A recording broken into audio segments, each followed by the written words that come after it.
Bueno, comenzamos la entrevista de esta mañana. Ayer el presidente de la República, Tabaré Vázquez, se reunió junto a ministros y otros miembros del Poder Ejecutivo con los sindicatos de maestros. El objetivo es comenzar a dialogar sobre las políticas que se están llevando a cabo y que están enfocadas en la niñez y en la primera infancia. Para conocer, bueno, de qué se trata este ámbito de diálogo que se ha instalado en el día de ayer, es que recibimos a la secretaria general de la Federación Uruguaya de Magisterio, Elvia Pereira. Bienvenida.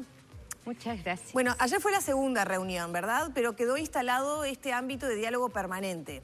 Efectivamente, en la primera instancia que fuimos recibidos por el presidente, allí entre los puntos que nosotros le planteamos, quedó esta mesa de trabajo, que así la denominó el presidente, para antes de finalizar el mes de abril. Efectivamente, ayer fue la primera instancia de esa mesa de trabajo, donde se intercambiaron algunos aspectos que tienen que ver con las políticas públicas que se están llevando a cabo, lo que tiene que ver con infancia, primera infancia e infancia. Uno de los primeros resultados concretos es que el presidente va a recorrer escuelas de contexto crítico de todo el país. Sí, ese es uno de los resultados de la entrevista, porque entendemos que los que están en gestiones de políticas públicas deben conocer el territorio. Muchas veces desde las escuelas decimos, bueno, está bien, hay políticas que se llevan a cabo. Nosotros lo que vemos, y allí lo manifestamos, es que muchas de ellas, muchas veces,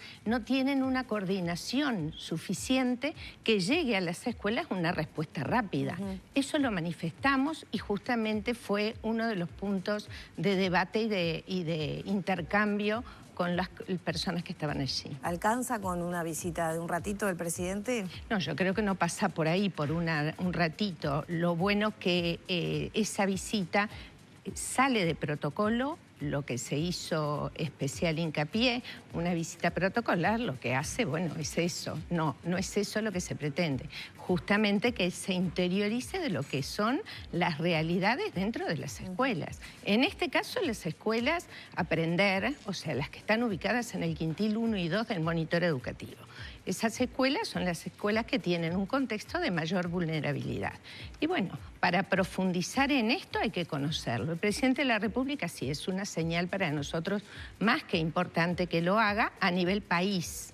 Esto no quiere decir que se va a recorrer todas las escuelas del país. Sí, aquellas escuelas que, bueno, lo determinará el órgano SEIP, las escuelas cuales sean, obviamente, ni nosotros no tenemos injerencia en ese sentido. Pero sí vamos a estar acompañando porque nos parece más que importante.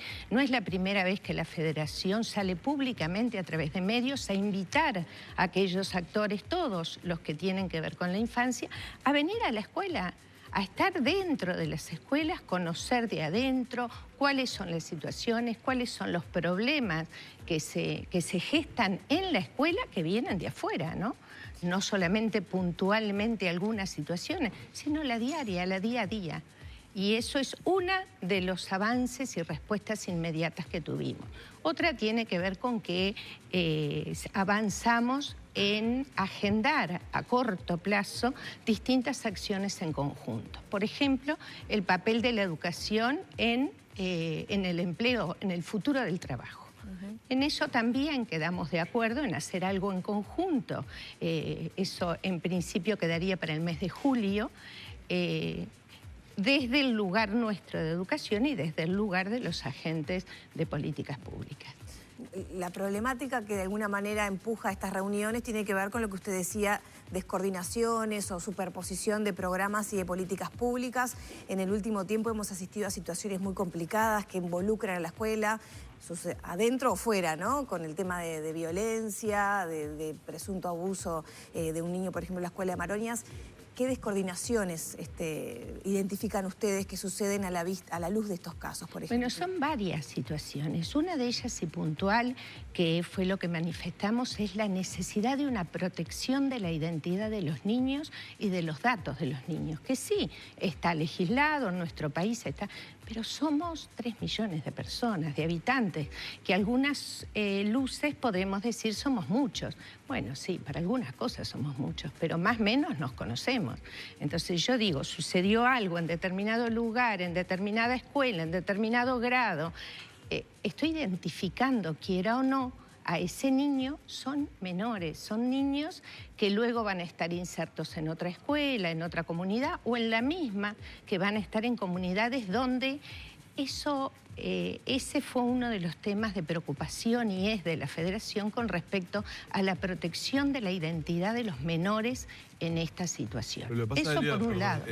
Perdón, pero en ese caso, quien primero revela esa situación, por ejemplo, tomando como un ejemplo claro este último caso de Flor de Maroña, es la propia familia de ese niño. Bueno, indudablemente, nosotros no vamos a cuestionar lo que hace la familia, sino que lo que hacemos es colocar en ese ámbito donde se nos abrió de discusión nuestra preocupación, más allá de lo que opte la familia, de lo que opte el ciudadano, por qué camino seguir. Claro. Digo, para nosotros es necesario proteger la identidad de los niños, es necesario hacerlo a todas luces. Tratamos de hacerlo y lo hacemos desde la escuela y no hoy en el siglo XXI. Esto está, fíjense, nosotros como maestros no tenemos la autorización de revelar ningún dato de ningún niño.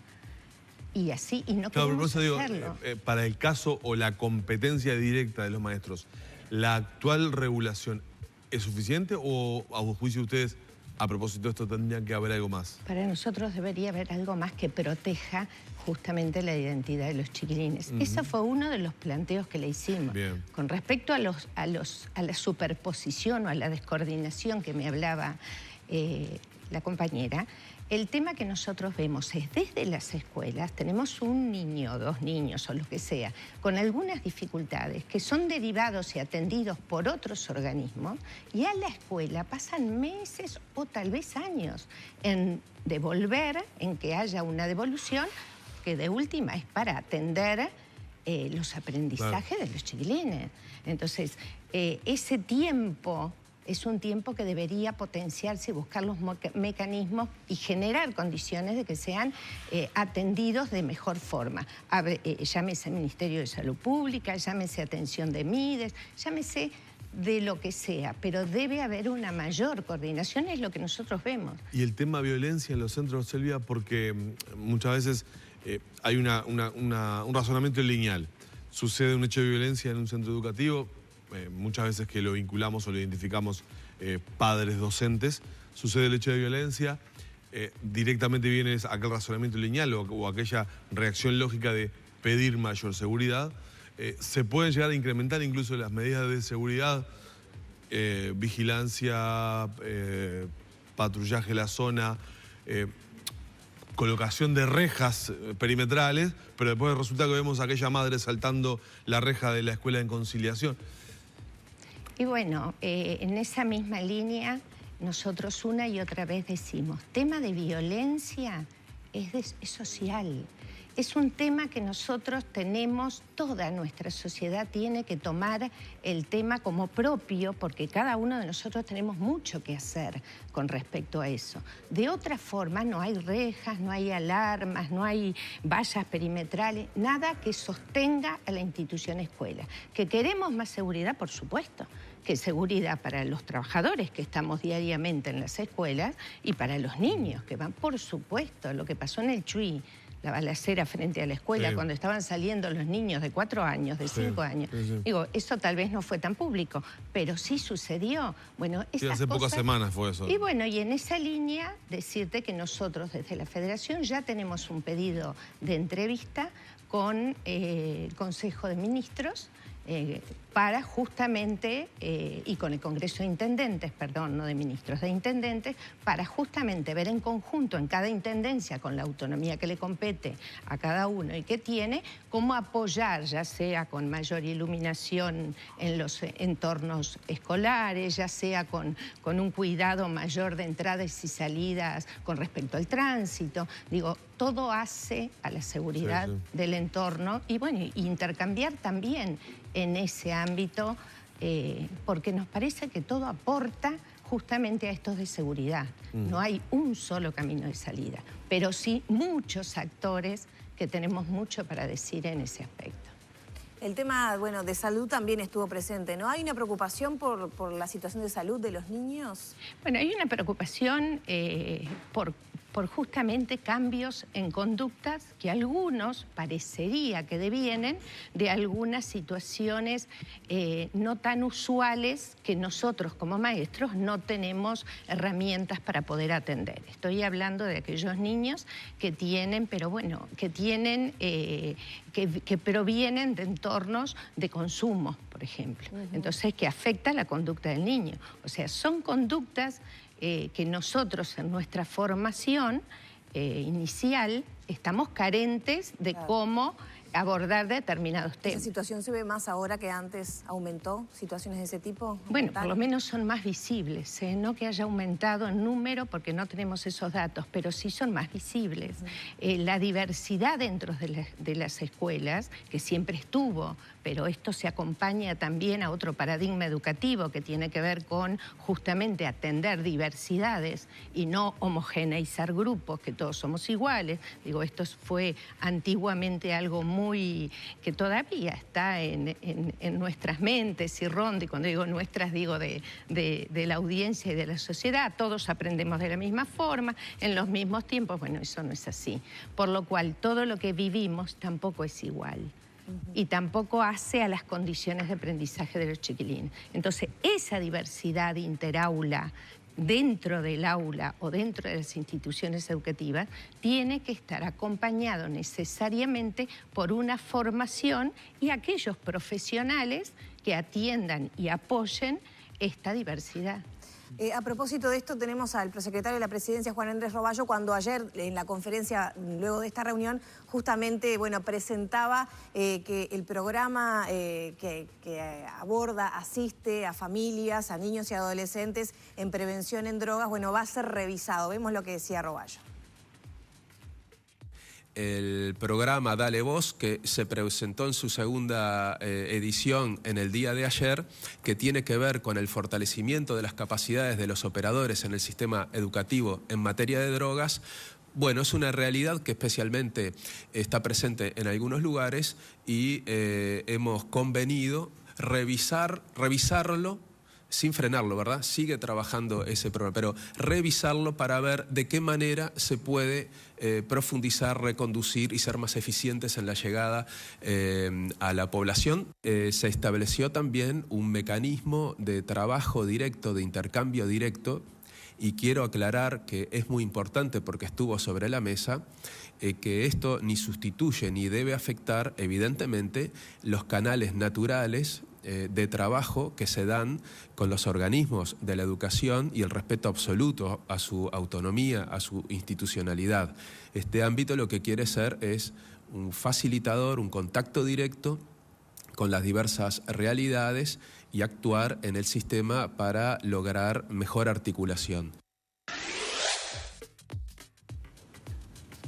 Bueno, Roballo se estaba refiriendo al programa Dale Voz. ¿Qué le falta según los maestros? Para nosotros, no solamente el programa en sí, porque no fuimos específicamente a analizar el programa, pero en su conjunto, ¿qué es lo que le falta? Lo dijimos claramente. Mayor difusión.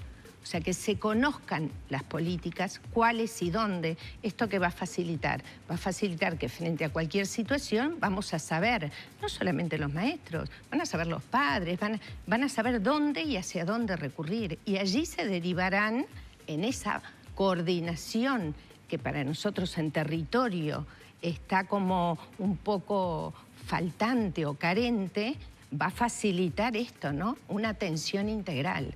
Porque la atención de la infancia tiene que ser una atención integral y tiene que darse desde esos lugares, desde el lugar de coordinación y que llegue a territorio. Elvia, sabemos que por agenda estás complicada y tenés que irte, tenemos que ir cerrando la entrevista. Antes de terminar, quiero preguntarte por la situación concreta de Flor de Maroñas, porque ayer la fiscal del caso, la doctora Sabrina Flores, estuvo trabajando, hay una persona detenida, pidió una ampliación de, digamos, el tiempo de detención que puede tener esta persona, que está indagada, pero claramente no es lo que en un primer momento se había dicho y se había informado, es decir, que un niño había abusado de otro en la escuela de Flor de Maroñas. En este caso estamos hablando de una persona que tiene 42 años.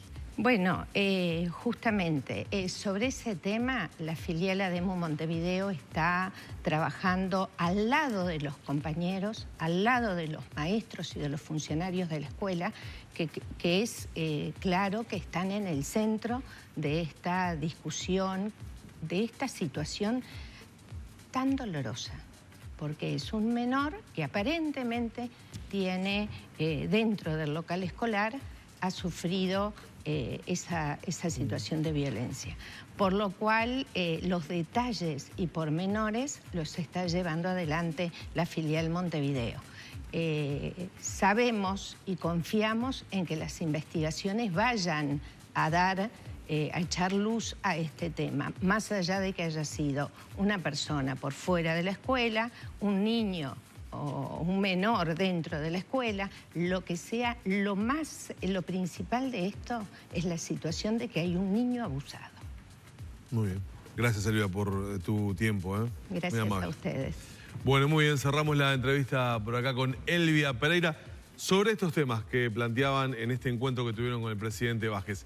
De otros temas seguramente con Elvia tendremos oportunidad de conversar. Y hay unos cuantos. A lo largo de estos meses porque, por ejemplo, temas presupuestales sin duda se imponen en las próximas semanas, así que esto fue a cuenta. Bien, a las órdenes. Cerramos la entrevista por acá.